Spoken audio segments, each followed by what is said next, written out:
नादिल फरमाए,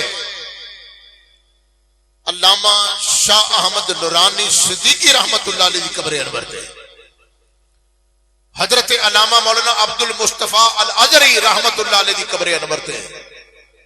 इन्हां दो बंदियां ने कौमी असैंबली के अंदर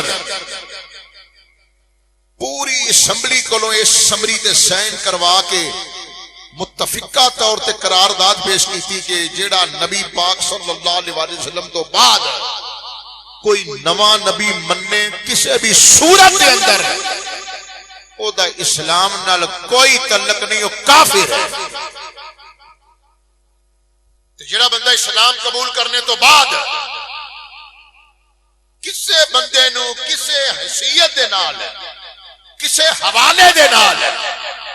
नबी मन्ने, वो धारा इस्लाम तो खारिज मुर्तद है।